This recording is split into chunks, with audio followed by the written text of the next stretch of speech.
Programa Arte de Viver. Apoio Sicom, Sindicato dos Condomínios Prediais do Litoral Paulista, a mão amiga no momento certo. E Santini Ortomolecular, terapia de reposição de oligoelementos via derme para o seu equilíbrio físico, emocional e metabólico.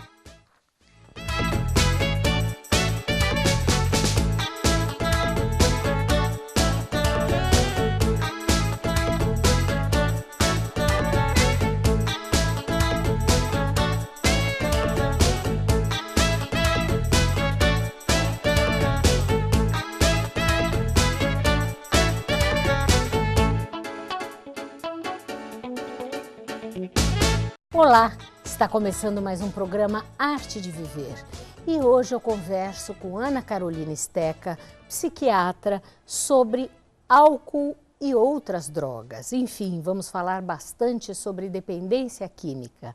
Tudo bom? Tudo bem, Mônica. Conforme prometido aos nossos telespectadores, vamos falar hoje de dependência química. Afinal, o que é a dependência química?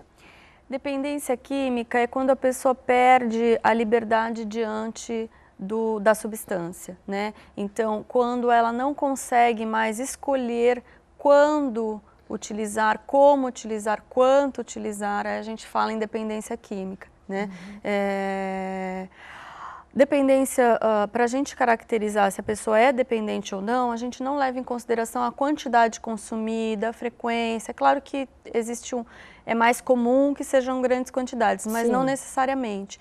Então, para a gente falar que a pessoa tem dependência, ela teria que ter 3 dos 7 critérios. Quais são né? eles? Os critérios são compulsão pelo uso, então não consegue parar, não consegue deixar de usar, a compulsão por usar, né? Compulsão pelo uso, tolerância, né? Quanto mais tempo a pessoa está usando, mais resistente o organismo vai ficando, ela precisa de quantidades cada vez maiores para obter o mesmo efeito. Abstinência, quando deixa de usar, sente um mal-estar, né? Falta da substância, muitas vezes um desconforto físico, né? Aí a abstinência vai variar conforme a substância. Então, a abstinência, alívio ou evitação dos sintomas de abstinência pelo próprio uso. Então, começa a sentir mal, aí usa um pouquinho para se aliviar, né? O outro critério seria a saliência do uso. Então, a pessoa passa a priorizar isso na vida dela em detrimento do resto. Sim. Né? Estreitamento do repertório é quando a pessoa vai, em relação ao álcool, ela passa a escolher um tipo de bebida só, muitas vezes o destilado. E aí pode ser um churrasco na hora do almoço, em vez de ela beber uma cerveja, como a maioria das pessoas, ela toma um uísque, por exemplo, né? Ou o contrário, uma noite fria, tal, um jantar, ao invés de ela tomar um vinho, ela toma uma cerveja, porque aquela é a bebida de escolha dela. Então, estreitamento do repertório, né? E a reinstalação da síndrome de abstinência depois de um tempo sem usar.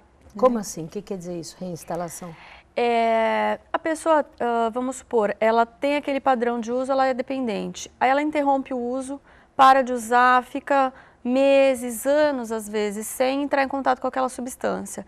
Se ela entra em contato novamente, quando ela para, ela tem a síndrome de abstinência de novo.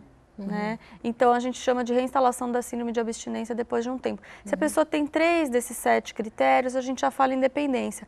Para facilitar, para as pessoas, para ficar mais prático, a gente fala que se tem abstinência, se tem a tolerância, é porque é dependente, que são os critérios mais importantes. Agora, você tem algum dado de quantas pessoas, vamos dizer assim, que bebam são dependentes? Em torno de 25% dos homens que se expõem ao álcool vão se tornar dependentes ao longo do tempo. Né?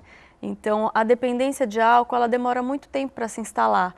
Por isso que as pessoas falam, não, eu bebo socialmente e tal, e é verdade, por muito tempo.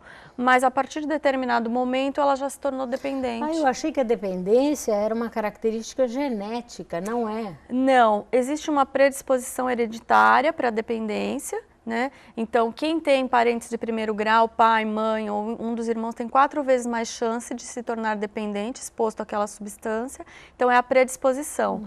Mas ela precisa estar em contato com a substância, né? Não quer dizer que ela tem um parente de primeiro grau, não quer dizer que ela vá ter a dependência. Agora, quais são os riscos, né? Isso é do álcool e das drogas, é o mesmo critério? Os critérios são os mesmos. Porque a dependência, ela é igual. Para a gente dar o diagnóstico de dependência, são os mesmos critérios, tanto para qualquer substância psicoativa quanto para o álcool, é a mesma coisa. E drogas, se nós estamos falando, qualquer droga, maconha, cocaína? Maconha, cocaína, as estimulantes, remédios para emagrecer que foram proibidos recentemente, anfetamina, e a cocaína e o crack são drogas estimulantes também, os inalantes, né, cola de sapateiro, lança-perfume, o loló, êxtase, chá de lírio, chá de cogumelo, todas essas substâncias, nicotina, né, todas essas Você acha substâncias. que o consumo dessas substâncias está aumentando ou você sente que está diminuindo? Aumentando, né? A maior preocupação ainda é em relação ao álcool, porque é o mais prevalente, né? Em torno de 12% da população brasileira, enquanto que o uso de todas as outras substâncias não chega a 4%, em torno disso. Entretanto, é muito devastador, né? Quando você tem a dependência de substâncias do tipo cocaína, crack, é extremamente devastador. Então, salta aos olhos, preocupa. A gente sabe que está aumentando o consumo de crack, né, no Brasil, mas a gente ainda não tem ideia de quanto está nesse momento. Agora, fala assim, beber de baixo risco. O que é o beber de baixo risco? Não dá para a gente falar para a população toda, olha, fiquem abstinentes, né? Esse seria o risco zero, não beber nada. Né? Como a maioria das pessoas, né, pelo menos hoje em dia no Brasil, 50%, em torno de 50% da população bebe alguma coisa, então a gente prefere orientar o beber de baixo risco, né, que seria um beber mais seguro. Né? Para você correr risco, não precisa ser dependente. Um uso nocivo, que a gente chama, já expõe a pessoa a risco. Então, às vezes, aquele jovem que bebe na balada uma vez por semana, uma vez por mês, e ele corre risco, porque ele sai dirigindo alcoolizado, porque ele se mete em briga, tem problemas judiciais, legais depois, além da própria intoxicação, né? Intoxicação por álcool mata. Com certeza, né? Quais são os riscos do consumo do álcool e de drogas para a saúde? A gente tem os riscos físicos e psíquicos, né? Físicos é o que o pessoal já está cansado de escutar falar, né? O álcool, ele lesa desde o fio do cabelo até a unha do pé, né? O que mais lesa, o que mais chama atenção é fígado e cérebro, terminações nervosas, né? Então, a pessoa muitas vezes perde a sensibilidade das mãos, dos pés, né? E aí passa a ter lesão, mas lesões sérias no fígado, podendo chegar até a cirrose, e no cérebro, podendo levar até a demência. Então, esse impacto, esse é do álcool, né? Das outras drogas, problemas pulmonares, aumento de chance de risco de câncer em qualquer parte do corpo e tal. A maconha, que as pessoas pensam que não faz mal, porque é natural, isso não é verdade. A maconha causa dependência, ela aumenta a chance de câncer de boca, de língua, de laringe, de pulmão, né? Causa DPOC, o famoso enfisema pulmonar, né? E os riscos para a saúde mental é que o uso dessas substâncias aumenta a chance da pessoa ter qualquer transtorno mental. Né? Vamos falar mais no nosso próximo bloco. Rubens, semana passada nós estávamos falando um pouquinho de água, luz, consumo, né? Mas faltou falar um pouquinho da parte de ar-condicionado. É importante, quando você instala um ar-condicionado, avisar o síndico? Muito importante, Mônica. Veja, quando você vai colocar um equipamento de ar-condicionado, o prédio normalmente ele tem lá as regras, primeiro, do local onde você vai poder instalar o seu ar-condicionado.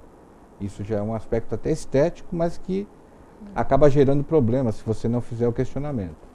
Segunda parte, que é a questão do consumo e a instalação normalmente você tem que fazer de uma tal forma que aquela água que sai de dentro do próprio aparelho, não cria um gotejamento, porque você tem a questão até do teu vizinho, eventualmente, de quem está passando por perto. Isso pode causar problemas para o próprio condomínio, porque se não tomou a medida para que a instalação seja adequada, o condomínio acaba respondendo por omissão. E a outra questão, que é importantíssima também, é a questão da manutenção dos ar-condicionados já instalados. Né? Que aí você tem até problema de saúde pública. Eventualmente tem que fazer a manutenção e a conservação, a limpeza desse ar-condicionado, que acaba gerando, muitas vezes, pela não limpeza também, mais consumo de energia, enfim. A gente tem que lembrar que máquina, equipamento, até nós como seres humanos, tem que fazer manutenção. Então, com certeza. Porque senão acaba, quando a coisa quebra, sai mais caro do que se você tiver feito a prevenção. Então, a prevenção, eu acho que é a palavra-chave para tudo o que diz respeito ao condomínio. E é por isso que a gente tem que observar sempre e lembrar que a conversa, a harmonia, ela só se desenvolve tendo uma via dupla, né? Não adianta o síndico chegar lá e falar não pode ou pode para todo mundo. Ele tem que ser justo e procurar cumprir a convenção. Sempre dicas importantes. Muito obrigada. Obrigado, Mônica.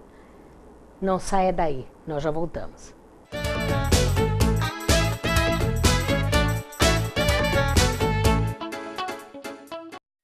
Smart Center, o pioneiro escritório virtual de Santos, único em toda a região, aliando comodidade e baixo custo em relação a escritórios convencionais.